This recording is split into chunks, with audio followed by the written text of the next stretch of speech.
ಉತ್ತರ ಪ್ರದೇಶದ ಸಂಭಾಲ್ನಲ್ಲಿ ಭಾರೀ ಹಿಂಸಾಚಾರ ಸಂಭವಿಸಿದೆ.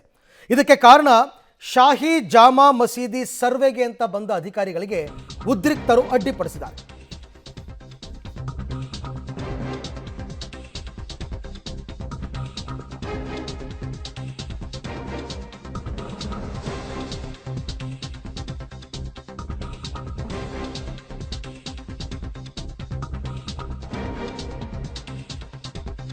ಉತ್ತರ ಪ್ರದೇಶದ ಸಂಭಾಲ್ನಲ್ಲಿ ಹಿಂಸಾಚಾರ ಸಂಭವಿಸಿದೆ. ಕಾರಣ ಶಾಹಿ ಜಾಮಾ ಮಸೀದಿಯ ಸರ್ವೆಗೆ ಅಂತ ಅಧಿಕಾರಿಗಳು ಬರ್ತಾರೆ. ಅದಕ್ಕೆ ಅಲ್ಲಿನ ಸ್ಥಳೀಯರು ಉದ್ರಿಕ್ತರು ಅಡ್ಡಿಪಡಿಸ್ತಾರೆ. ಅಂದರೆ ಇವರ ಆರೋಪ ಇದ್ದಿದ್ದು ದೇಗುಲದ ಮೇಲೆ ಮಸೀದಿಯನ್ನು ಕಟ್ಟಲಾಗಿದೆ ಅಂತ ವಿವಾದ.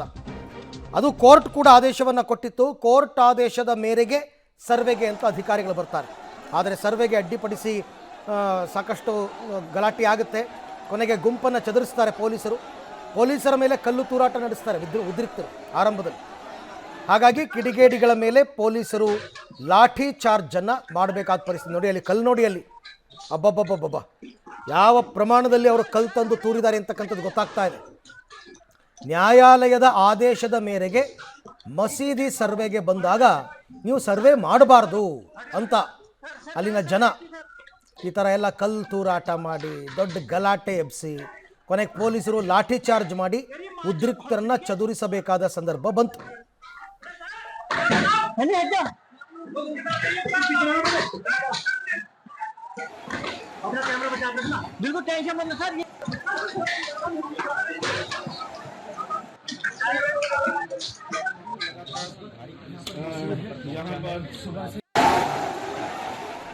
ಸಂಭಾಲ್ನ ಸಿವಿಲ್ ನ್ಯಾಯಾಧೀಶರ ಸಮ್ಮುಖದಲ್ಲಿ ಹಿರಿಯ ವಕೀಲ ವಿಷ್ಣು ಶಂಕರ್ ಜೈನ್ ಅನ್ನೋರು ಇದು ಮೊದಲು ದೇವಸ್ಥಾನ ಆಗಿತ್ತು, ಮಸೀದಿ ಕಟ್ಟಿದ್ದಾರೆ ಅಂತ ಪ್ರತಿಪಾದಿಸಿ ಒಂದು ಅರ್ಜಿ ಹಾಕ್ಕೊಂಡಿದ್ರು.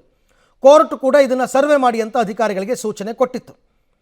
ಸೊ ಅಲ್ಲಿ ಈಗಾಗಲೇ ಒಂದು ಸರ್ವೆ ಆಗಿತ್ತು. ನವೆಂಬರ್ 19ರಂದು ಸ್ಥಳೀಯ ಪೊಲೀಸರು ಮತ್ತು ಮಸೀದಿಯ ಆಡಳಿತ ಮಂಡಳಿಯ ಸದಸ್ಯರ ಸಮ್ಮುಖದಲ್ಲಿ ಸರ್ವೆ ಮಾಡಿದ್ರು.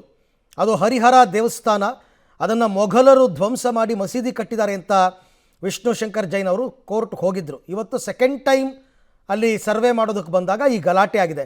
ಯಾರು ಈ ವಿಷ್ಣು ಶಂಕರ್ ಜೈನ್ ಅಂತಂದರೆ ಇವರು ಮತ್ತು ಇವ್ರ ತಂದೆ ಹರಿಶಂಕರ್ ಜೈನ್, ಇವರೇನೆ ಜ್ಞಾನವಾಪಿ ಮತ್ತು ಕಾಶಿ ವಿಶ್ವನಾಥ ಮಂದಿರದ ಬಗ್ಗೆ ಕೋರ್ಟ್ಗೆ ಹೋಗಿದ್ರಲ್ಲ, ಅದೇ ತಂದೆ ಮತ್ತು ಮಗನೇ ಇಲ್ಲೂ ಕೂಡ ಕೋರ್ಟ್ನಿಂದ ಪರ್ಮಿಷನ್ ತಗೊಂಡು ಸರ್ವೆಗೆ ಅನುಮತಿ ಪಡ್ಕೊಂಡಿದ್ದರು.